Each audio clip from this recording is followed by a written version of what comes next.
Welcome to Construction Genius. My guest is Mike Paton. And Mike has spent every working day of the last 15 years helping thousands of leaders around the globe run better businesses and live better lives.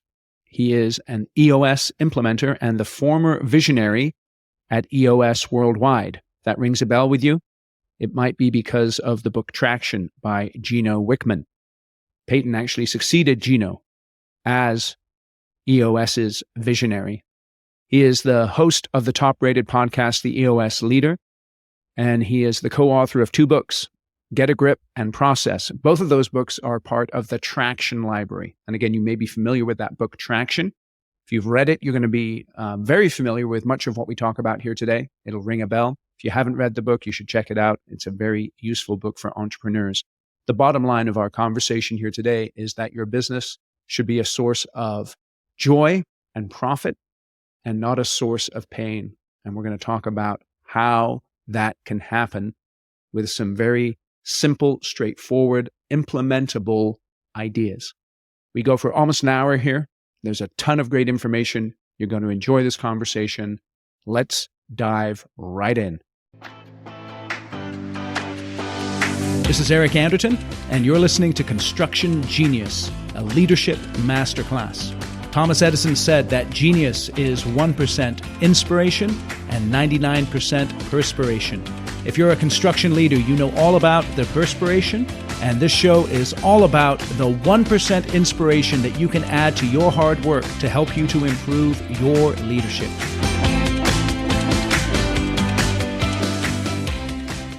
Paton, welcome to Construction Genius. Hey, thanks, Eric. I'm really grateful to be here.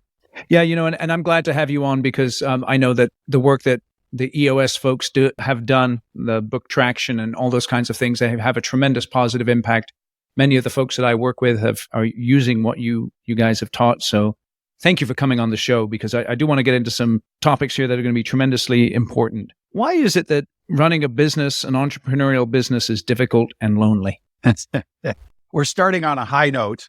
That's right. We got to go to the pain first before we can get to the pleasure.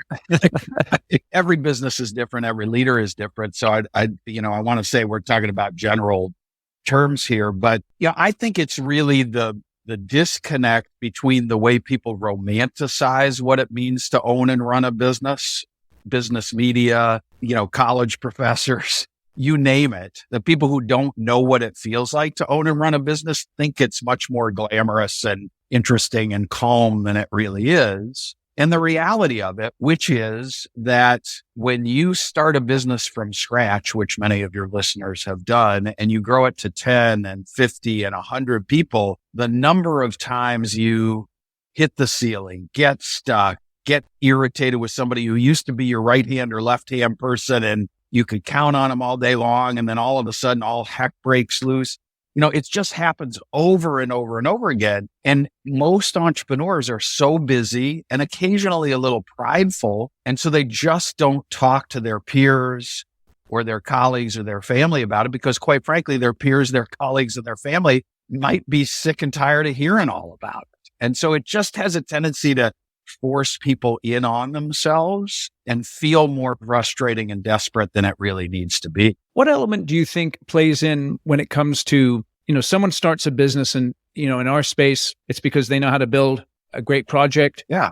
And they know how to develop relationships with people, let's say. And so that's enough of a groundwork to be able to start something up. But then as soon as they start building a company, there's all this other stuff that they have to do, which is outside of their wheelhouse, creates a whole bunch of friction, both internally and externally, and gets them away from what might be called their genius or their area of expertise. What does that have to do with the pain levels that people experience? Yeah, it's 100% of it, right? In that what you have to be good at to be a successful entrepreneur goes from 1 to 100 people is 87 different things. And most people start a business because they have a passion for something and are good enough at it to make money. And then all of a sudden they have to be good at accounting and they have to be good at filing forms with the government and lots of stuff that nobody should ever have to learn how to be good at.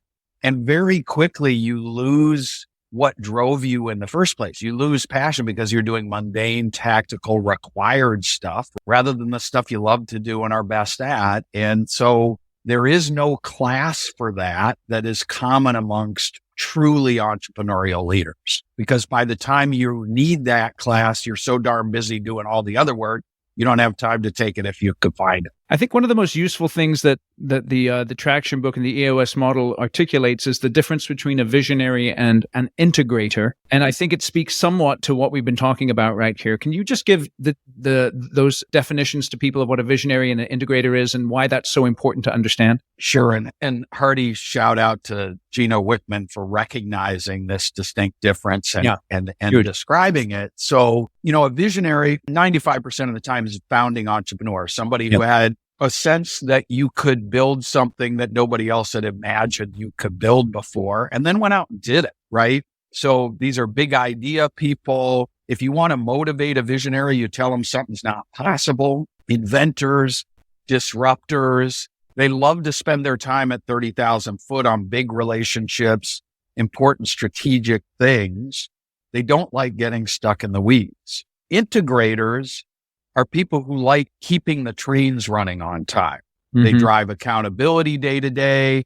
They tend to lead with logic rather than emotion or innovation or inspiration. They're logical problem solvers versus creative problem solvers. And they're comfortable having the tough conversation, telling the visionary that we can't do 11 things that nobody's ever thought of before all well at the same time because there are only 4 staff people on our team, boss. You can't do that. And so those are the two personalities per se. And the key when you're in a rapidly growing organization is recognizing which of those types of person you are and making sure that you sign up for the kind of work that helps an entrepreneurial company grow, that leverages your strengths and tendencies rather than constantly being stuck trying to be something you're not. What do you do in a circumstance where you have a partnership in a business and perhaps both tend towards being visionaries? Pray that you can find somebody else in the organization who can be your integrator. Yeah. And leverage the visionary. I mean, there are lots of organizations with multiple visionary personalities in it. The way that ends up happening is in a manufacturing firm that's developing a lot of new products, one of the owners might sit in the visionary seat and one of the owners might sit in the new product development seat. Yeah. Okay. And they're both leveraging those visionary tendencies. Sometimes the sales and marketing leader has to be visionary, sort of an industry trends expert, imagining what's next person to kind of be the face of the organization. So you can deal with multiple visionaries in an organization as long as you have enough people executing on a clearly defined, simplified, and attainable vision, including an integrator. That works just fine. What breaks in those situations is where one of them feels like they should shoehorn themselves into the integrator seat, even though all parties know they're really not integrators. Mm-hmm. That's kind of dangerous because then you sort of have the fox watching the house a little. So that's interesting because, so let's say you're clear and perhaps you being the visionary and someone else being the integrator. And if you're the visionary and you're the founding entrepreneur, obviously you have this sense of responsibility for the business. How does a visionary not meddle where they're not either needed or where their area of expertise is not useful? Rarely smoothly would be my answer to your question. Yeah. So it's hard because most visionaries built a company from scratch because they were willing to do whatever work needed to be done, including picking up cigarette butts outside the office, front door of the office. And, you're on a job site at a construction trailer and it looks like nobody's organized their work area. And so you wait till everybody goes home and you reorganize everything in the construction trailer because you're so irritated with your people. Those are all very natural visionary tendencies. And, the choice a visionary has to make is, do I want to build a company that's growing and scaling because the people that report to me own 100% of the job I need them to be great at in order to take this company to the moon? Or do I want to grow and scale a company by relying on my own ability to jump into their seat and do the work for them when they won't? And you can't have both. And my clients who are the latter, there's nothing wrong with that. If you're a perfectionist and you're never going to cure your perfectionism and nobody's ever going to do the rudimentary tasks better than you, then you probably need to think, hey, there's a capacity to the number of active projects we can be managing at any one time, because once we have so much going on that I can't determine whether or not meddling is necessary, I'm going to lose my mind and I'm going to drive everybody crazy. That's the choice you have to make. So then that takes my mind then into the EOS process a little bit, because, on the one hand, I may be a visionary and I may understand intellectually that I shouldn't meddle.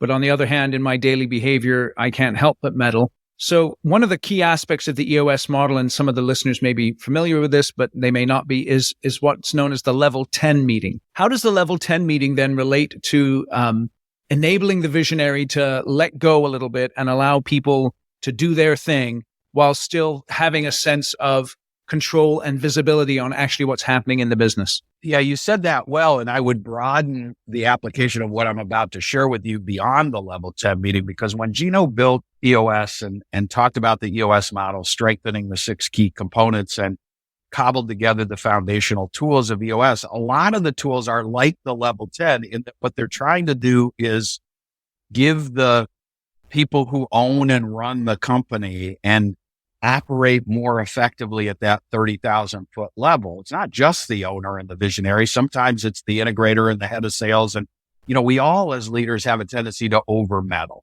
right? So what we're trying to do with the level 10 meeting, which is a weekly meeting in which we smoke out issues, make sure things are on track, drop off track things down to the issues list, and prioritize and solve issues. That's one of the many tools in EOS that gives a visionary or a leader enough visibility into what's working and not working, backed by data, owned by leaders that you're meeting with every week, that when something is going to benefit from your involvement and when your team hasn't.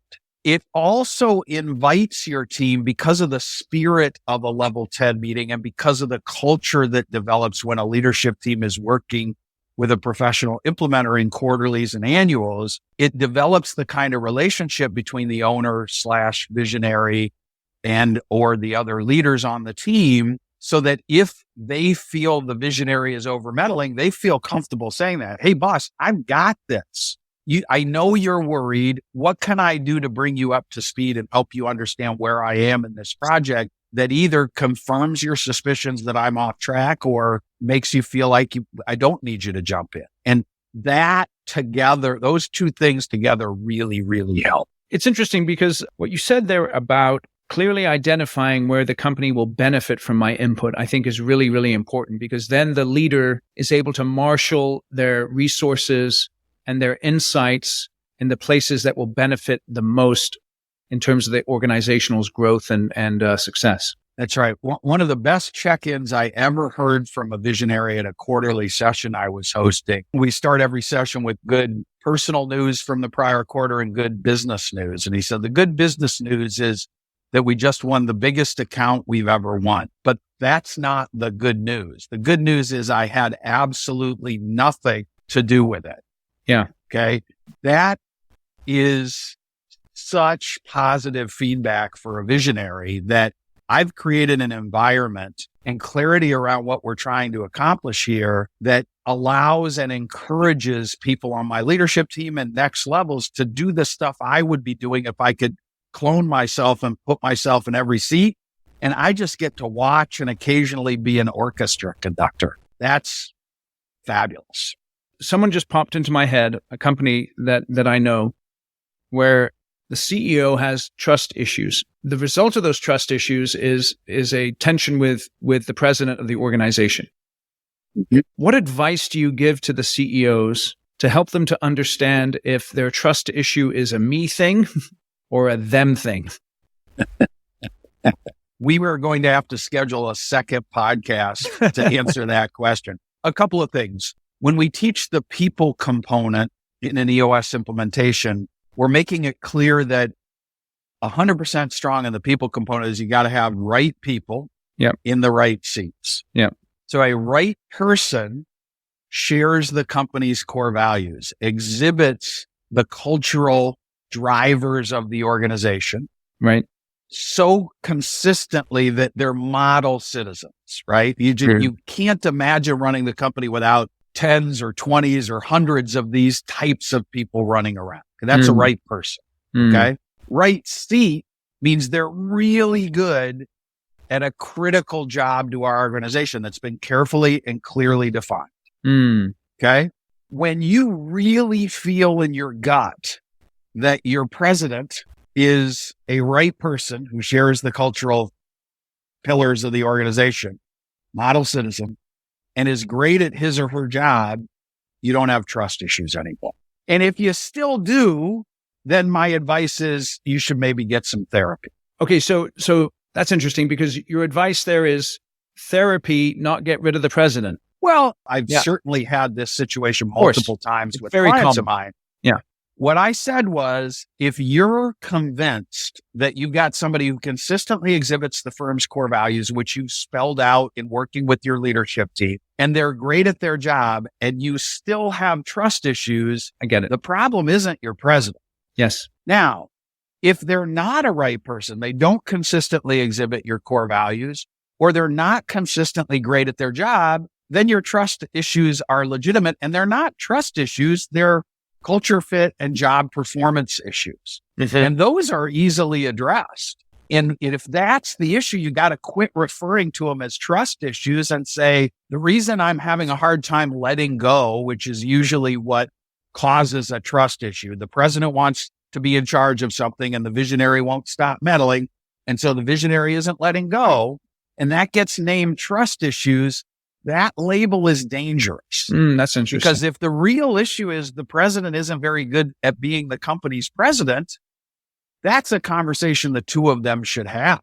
Here's what I'm seeing that make me worry about whether you truly share our core values. You're all in here.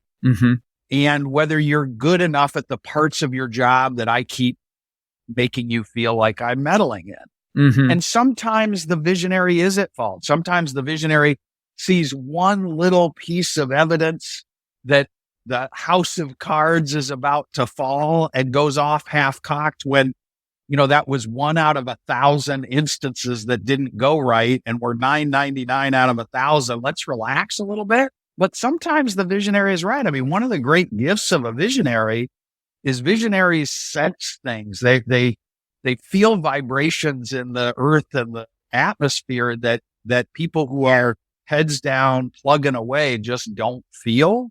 And so it's dangerous to dismiss the visionary as just not a trusting personality if what they're really sensing and feeling is you don't fit our culture. You're not great at your job. Yeah, that's really good. I really like that distinction, labeling it not as a trust issue. So let's assume that you are a visionary and you're at a certain point in your life where you want to retire or pass the business on. And as you look into your business, you see that you do have some tremendous implementers, but not perhaps another visionary to take the company on.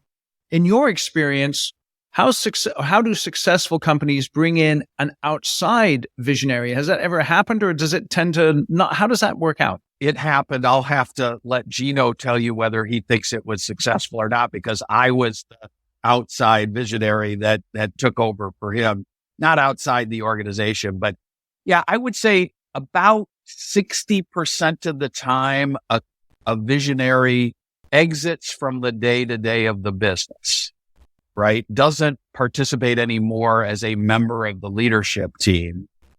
About 50 to 60% of the time, the visionary seat gets filled with somebody else, but 40 to 50% of the time, it doesn't. The company becomes an integrator-driven business. And the work currently being done by the founder or the visionary gets parceled out to other members of the leadership team. Interesting. And either can work, because one of the things, Eric, that people get sort of twisted around the axle with is just because you're a visionary doesn't mean you're not capable ever of tactical execution. Right. And just because you're an integrator or a leadership team member that sits in a seat that isn't called visionary doesn't mean you don't have visionary tendencies. So most leadership teams have people that are adept at creating and executing on a company vision. The only difference is we just need to make sure those roles are being filled and there's clear accountability for them. We don't need them all to be filled by one person anymore if that isn't the right solution for a business. Okay. The EOS system is something that many people I know listening to this podcast are familiar with. I understand if you're not familiar with it, you should go out and grab the book Traction and get familiar with it. So I'm going to go on that assumption right now. What are some of the biggest mistakes companies make when they're trying to implement the EOS model into their operation? And if you want to give a brief overview of that model, feel free to do so, or if you just want to dive in. Yeah. So EOS is just a high level description. It's a business operating system. It's a way of operating an entrepreneurial company, for lack of a better term. It's got a model that defines the journey a company takes, the EOS model, strengthening the 6 key components in the EOS model. It's got a process. What are those 6 key components?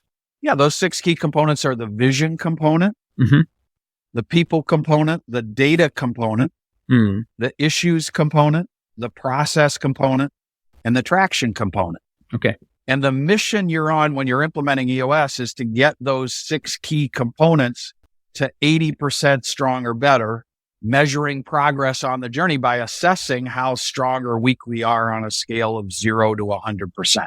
And 80% is a truly great organization. 100% is nirvana. Nobody's ever going to get there. Yeah.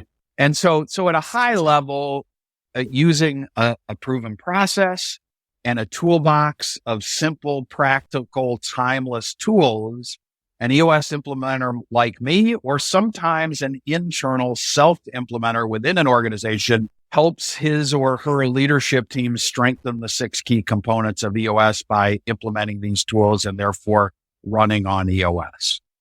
And so, common mistakes, focusing too much time and attention on one of the 6 key components rather than taking a holistic, they're all important and interdependent approach is very common. I've got a lot of people who, especially self-implementers, who think before they start working on the rest of the EOS model, they should make sure they have the people components strong. Yeah.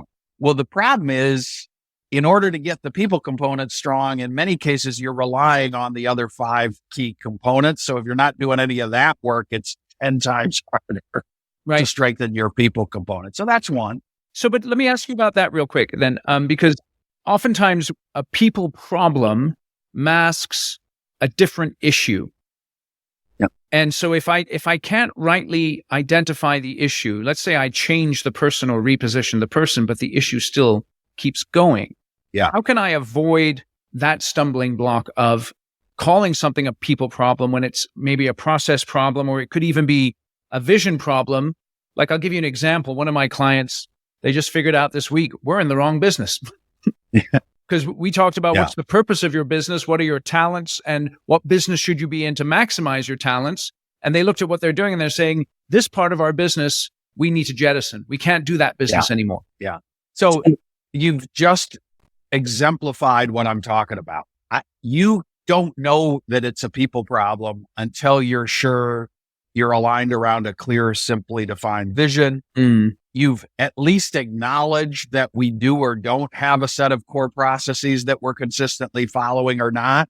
And this is why I say the mistake is not taking a holistic approach. So it's dangerous to focus exclusively on the vision component. It's dangerous to focus exclusively on the people component. It's dangerous to focus exclusively on the traction component. You got to approach it all, which is why the proven EOS process is so important, because Gino, when he was testing this system and figuring out how to deliver the value we deliver to our clients in the early days, he was just trying to figure out what to teach when to get maximum impact. Yep. And we think we've got that pretty good. So do you typically start then with the vision, or do you go in and try and identify problems first?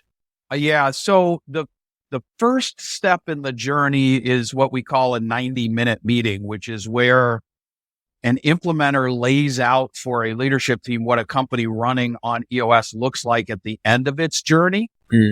And that's actually designed to scare people away who don't really want to do the hard work of implementing EOS, and to make sure there's good fit there. Okay. Yep. Then we work on the traction tools first, the stuff that drives clarity and accountability around execution. And then we do the vision work. Okay. Because once we craft the vision, there's a hunger for that vision to be executed upon right away. And so what we're trying to do is build the execution muscle of the leadership team while we're working on the vision part of it. And then it's grease lightning from there. It's all about execution on a clearly defined vision. Okay.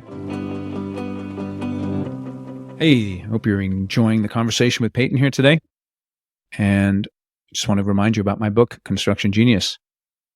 Effective, hands-on, practical, simple, no BS leadership, strategy, sales, and marketing advice for construction companies. And that's the wonderful thing about Construction Genius is it is rooted in my 2 decades of experience working with construction companies.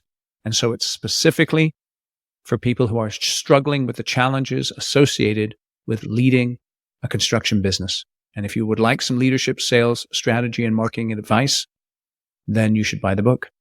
And this is what you should do. You go to Amazon, you purchase 10 or more copies. You then shoot me an email at eric@constructiongenius.com and say, Eric, I purchased 10 copies. I will reply to your email and I'll say, hey, why don't we schedule a 1-hour question and answer session with you and your leadership team where I'll answer any questions you have about the book and do an additional bonus training. That 1 hour would normally be $3,500, but I'll do it at no charge for you in exchange for you simply purchasing 10 or more copies of the book. So that means you're going to have to invest about $200 in the books in order to get that $3,500 session. So that's a pretty good deal. Anyway, so feel free to go out to Amazon, purchase the book, and then hit me up, eric@constructiongenius.com, and we'll get that 1-hour session scheduled. All right, back to my interview with Paton. You have a book on over your left shoulder, I believe. There it says How to Be a Great Boss. Yeah. So why do you use the word boss instead of like leader? Yeah. How to Be a Great Boss is the book that teaches an EOS discipline or tool called LMA, which stands for Leadership, Management, and Accountability. Okay. And our approach to teaching this is that leadership, management, and accountability is actually an equation. You've got to be a great leader. You've got to be a great manager. Those are 2 distinctly different skills, disciplines, approaches. And if you do those 2 things well, you will attract accountable people and irritate or scare away people who aren't accountable. And the combination of leadership and management makes you a boss. Okay. So then the first thing that popped into my head is, dude, I know tons of visionaries who might be labeled as great leaders, but the reason they bring in the implementers is because they're not great managers. So if I am a great leader, how do I become a great manager?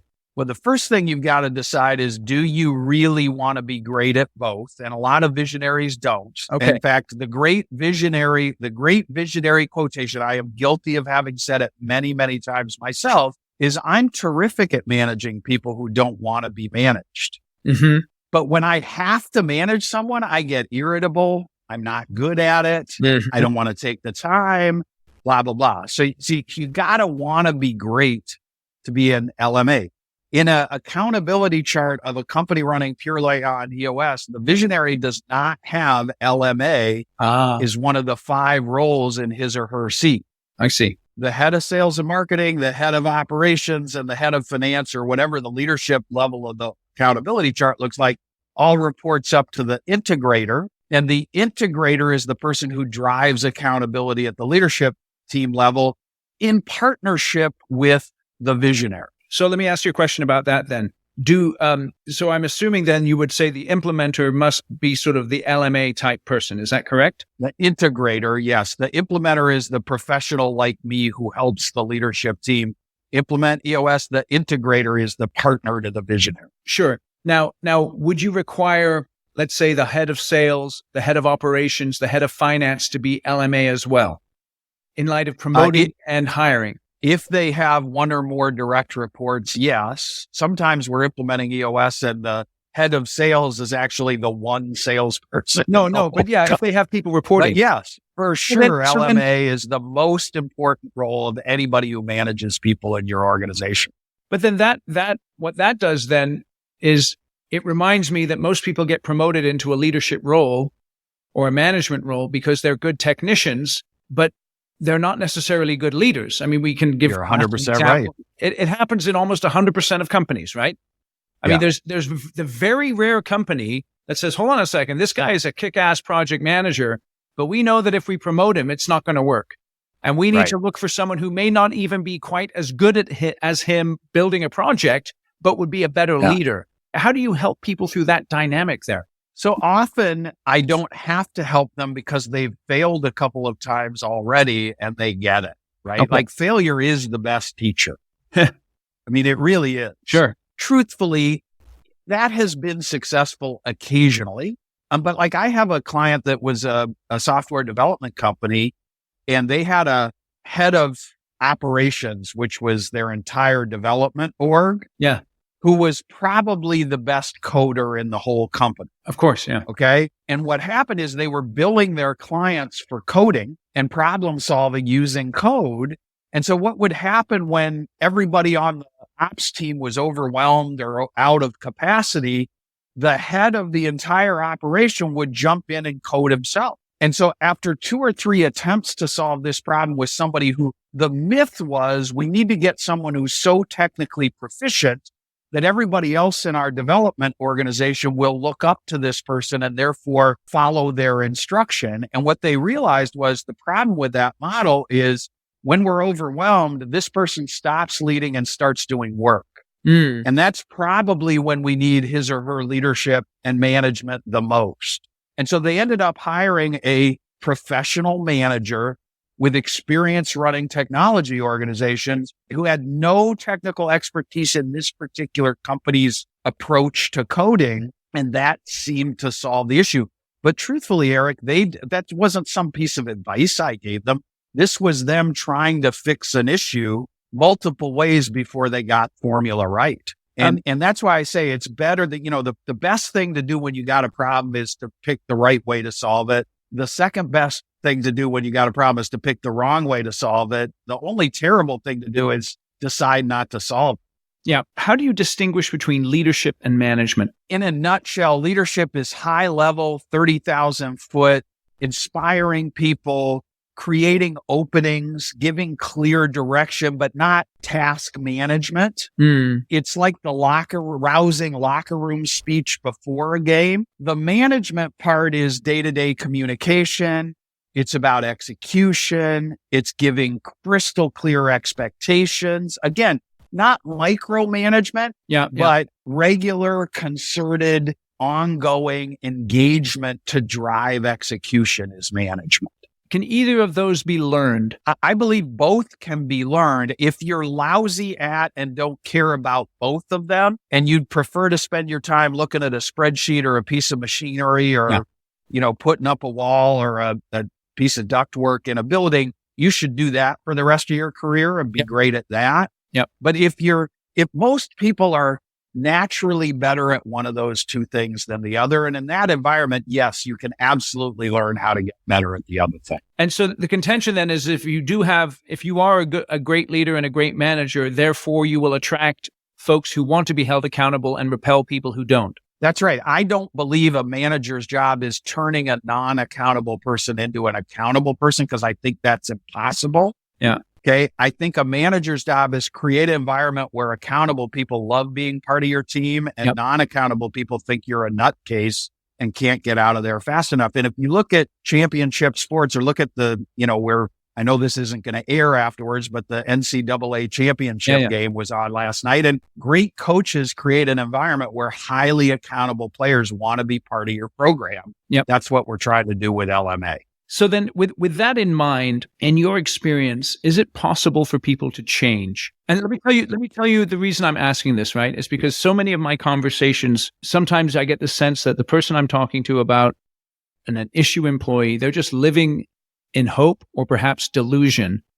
And I ask them sometimes, listen, if this guy or gal is still with your company 6 months from now, do I have your permission to yell at you? Because we're having this conversation again and again, and yet they still live in hope that somehow this person can change. So before I get to that level of frustration, and trust me, frustration is a natural outcome of lots of conversations, because I lead with a lot of passion. The first question I ask is, how did this person take it when you gave this feedback to them? And I cannot tell you, Eric, how many times I get kind of a blank stare and, well, I don't know if I've put it in exactly these terms.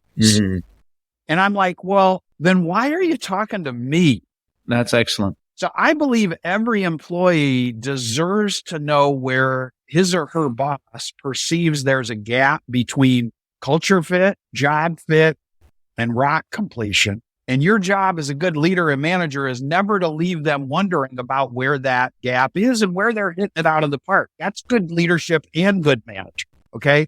And so the first question I would ask the person who's about to lose patience is, have you been as crystal clear with this person about your frustrations as you're being with me? And if the answer is yes, then I think the second conversation requires a specific action plan that's designed to eliminate these concerns forever. And if that plan doesn't work or the person doesn't execute the plan, then we're talking about coaching somebody out of the organization. But until you get there, you don't deserve to be frustrated because you're not fulfilling your obligations as a leader and manager. So I think that one thing that you just said there, have you been as crystal clear with this person about your frustrations as you have been with me? I think that's a piece of advice we can take not only in business, but in our personal lives as well, huh? Wait a minute. Have you been talking to my wife recently? Yeah, right. No, it's interesting. You said there about identifying gaps, which I thought was really excellent. It's the cultural fit and the job fit, which we've talked about. But then you threw in another one there, and I'd like to ask about that. The rock completion. I know that's from the EOS model. Explain to the audience what you meant by that. Yeah. So what we teach when we teach LMA, and it's ironic we're having this conversation because this morning I spent in a room full of mid-level managers for one of my longtime clients teaching this stuff. We teach that a manager, an organization has three expectations of every employee. You got to share our core values and fit our culture like a glove. You got to be great at your job, and you got to do something that makes yourself better, the team better, or the organization better every quarter. We call those rocks. And rocks are just 90-day business priorities that either solve an issue or develop a person or create something new that moves the organization or a team or a person forward in some material way. The term rock is just synonymous with priority. Yep. Okay. And so one of the things we're trying to do is encourage a person who's got a company with 100 people in it to quit owning all of the projects in that organization themselves. Yeah. And say, what if everybody in this organization had 1 to maybe 3 to maybe 7 priorities a quarter, and they were accountable for executing on those priorities? And so you got a bunch of people trying to get better themselves, help their teammates get better, or make the company better every frickin' 90 days. Would that help you generate traction in your organization? And everybody's like, yes, you bet. And so that's what a rock is and why we incorporate that into the feedback. And is the rock in addition to their quote unquote day job, or could it be a part of the day job? How do you look at that? A little of both. So there are some quarters where your day job is so demanding that you don't have any bandwidth for above and beyond my day job rocks. And there are some quarters where your day job is, kind of mundane and predictable, and you do go outside your day job. That changes at various levels of the organization. So at the leadership level, it's almost always above and beyond stuff. Not always, but almost always.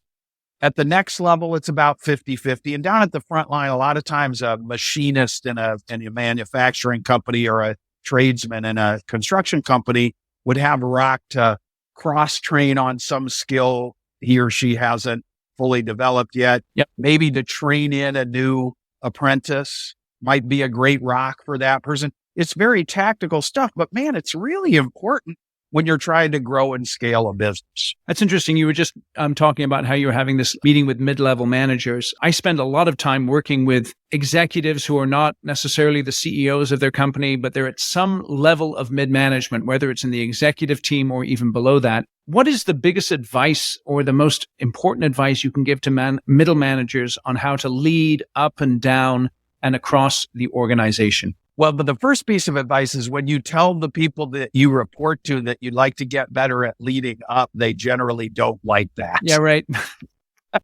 Be careful about your choice of words there. So, it really goes to the vision component for me, Eric. Like, I think a mid-level manager is far more likely to be effective in a company where the people at the top of the organization have taken the time to clarify who we are at the core, where we're going long term, and what we all need to be focused on in the next quarter, year, and 3 years in order to feel confident we're executing on that vision. Yeah. And if you're working in an organization where you're not getting clarity or a sense that everybody in the company wants the same answers to those questions, then I'd start the conversation there. Hey, I'm just not 100% clear on who we are at the core, where we're going long-term, whether or not we're all on the same page here. And again, a mid-manager has to be careful about that, because that's tantamount to saying, I'm not sure how to do my job, boss. Could you really help me with that? And so I get that, but that's why the Traction Library and the other content that we've created around defining EOS and the EOS model is so important, because you might give a copy of Traction to the owner or the integrator of your leadership team and say, hey, I've been studying this system called EOS, and something like this might help us execute better. Sure. That's probably the best way to approach it. Okay, so let's say you're the implementer and you have two key managers, and let's assume that they're relative good fit in terms of the core values. They're really good at their job, but they hate each other.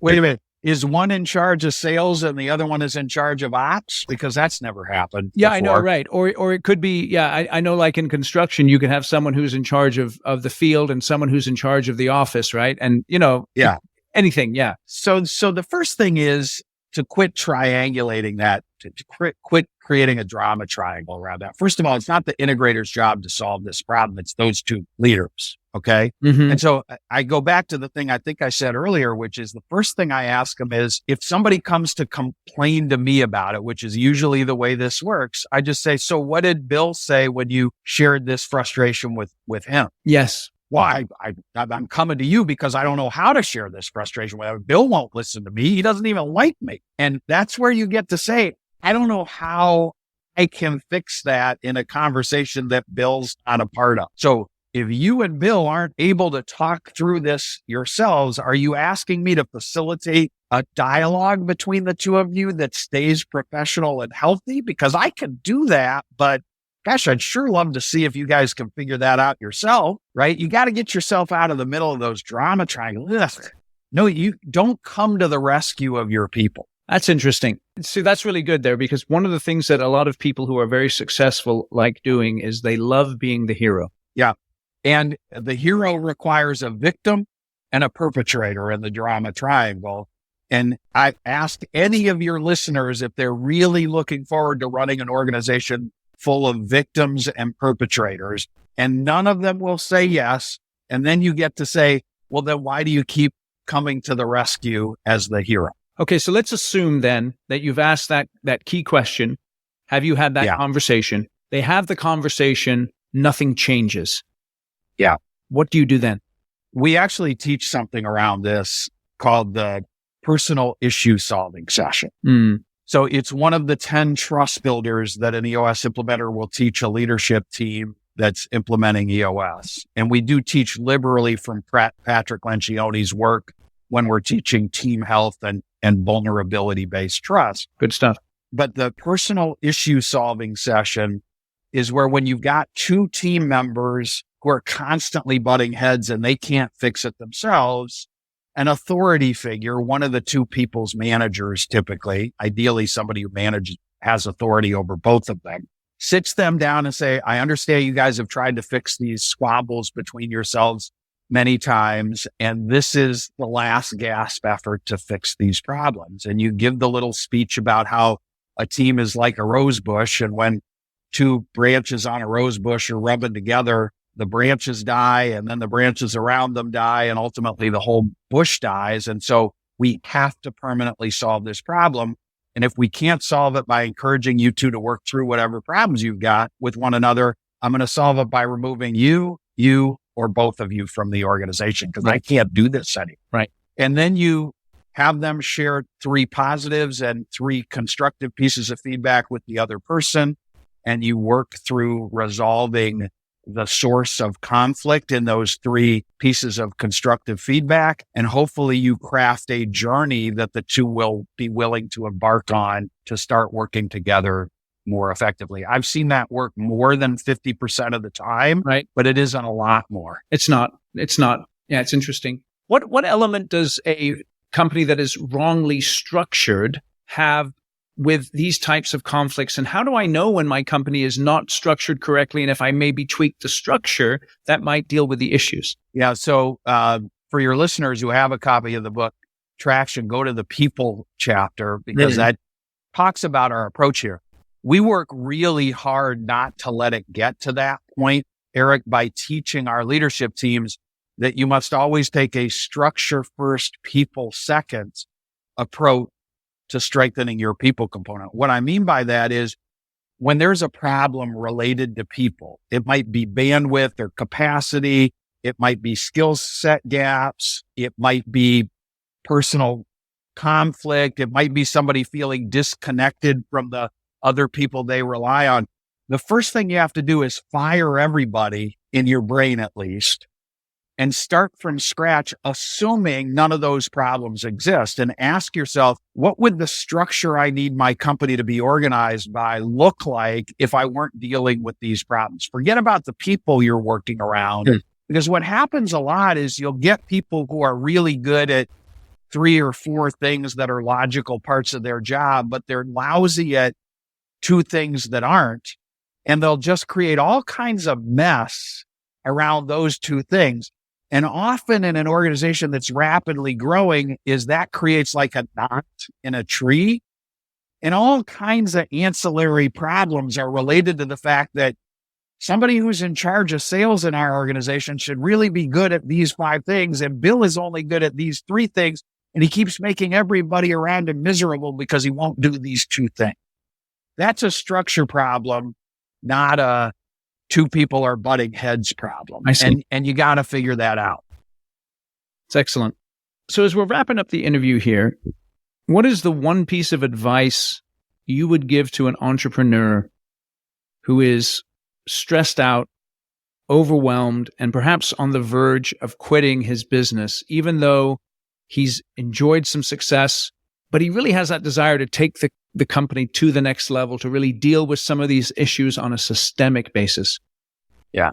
I would say, first of all, it is not your lot in life to constantly feel that way when you founded and are growing a company. I think I interact with a lot of people in the early parts of their journey who just feel like if you're an entrepreneur, this is the way your life is supposed to. I'm supposed to be miserable and lonely. Yep. It is. That's not true. I see lots of highly visionary, highly driven, very hardworking entrepreneurs who feel really good about their ability to be good husbands, fathers, and involvers in other passions. The second thing is you gotta look outside yourself for help. And I'm not saying you need to look out for to an EOS implementer or implement EOS. I'm just saying lean on your leadership team. Expect them to be part of the solution. Look for a system, be it EOS or something like EOS, that you and your leadership team feel like you might be better running your company if you had something like this that kind of gives you a set of rules to play by and a set of tools to implement. So you're not personally responsible for figuring out exactly how you want to do that. Okay. And then leverage the help you're getting. Don't ask for a bunch of help. And then when you're getting the help, tell everybody they're wrong and still want to do it your way. You got to let go of the vine in order to have the business you dreamed was possible when you started that thing. And that's the last piece of advice. Never let go of what you believe is possible around the passion that helped you start the business in the first place. You can have the business you want, but you probably can't do it yourself. Right. How do I avoid then as a business owner falling for consultants' magic pills that sound good, but then leave me disappointed? Yeah, I think that's the thing I really respect the most about what Gino built in EOS is he hated consultants as much as I and every other visionary I know, because that sort of dependence on, well, you're going to fix this one problem, and the minute I pay you for that problem, you're going to find 3 more that you want to get paid for. I mean, make sure you're plugging into a proven antidote to your problem. Sure. Like get some evidence that it's worked for other organizations like yours. And B, trust your gut. I mean, that's the other thing. One of the saddest things for me to watch is most entrepreneurs have world-class gut instinct. It's the reason they're successful in many cases. But then when they've struggled for a year or two, they start losing confidence in that gut. So if something feels like a charlatan to you, trust that and then do more research. But it's okay for you to expect tangible benefit from the money and time you invest in fixes. And when you're not getting it, speak up, ask for more, and trust your gut. Excellent. Excellent. Well, Paton, you've been very, very generous with your time here. Tell us a little bit more about yourself. For the folks who aren't familiar with EOS, tell us a little bit more about that. How can people get in touch with you, take advantage of the tools that you guys offer? Yeah, very simply, I grew up in an entrepreneurial household, and after a 10-year stint in banking, helped run 4 different entrepreneurial companies before discovering EOS. I became the first person outside of Michigan who ever heard of EOS and the first implementer to build his own practice in a market. I'm here in Minneapolis. I've been doing this for 17 years. I spent 5 years running EOS as the visionary, succeeding Gino Wickman. And then I retired from that role right at the start of COVID. Excellent timing, completely accidental. But because I love helping leadership teams and business owners get what they want from their businesses. And so that's what I do full time. I'm a full-time EOS implementer and speaker, love sharing EOS with the world because I really believe that you can get what you want from your business. And I'm passionate about helping people do that. The best place to find me and everybody else and all the information you need is at EOSworldwide.com. And I welcome anybody who's listening who thinks I might be able to help. Please feel free to reach out to me directly. Excellent. Excellent. And so we'll put the links in the show notes to EOSworldwide.com. And Paton, thanks again for your generosity. And I appreciate you coming on the show here today. A great pleasure, Eric. Thanks for hosting. Appreciate it. This is Eric. Thank you for listening today to Construction Genius. Hope you enjoyed my interview with Mike Paton. Feel free to check out EOSworldwide.com for more information on the EOS system that we were discussing. And also, please share this interview with other people who you think would benefit from listening. And of course, go out to Apple or Spotify, Google, YouTube, wherever you get your podcasts, and give the show a review, give it a rating. And I really appreciate that because it helps the show to get seen by other people on the internet.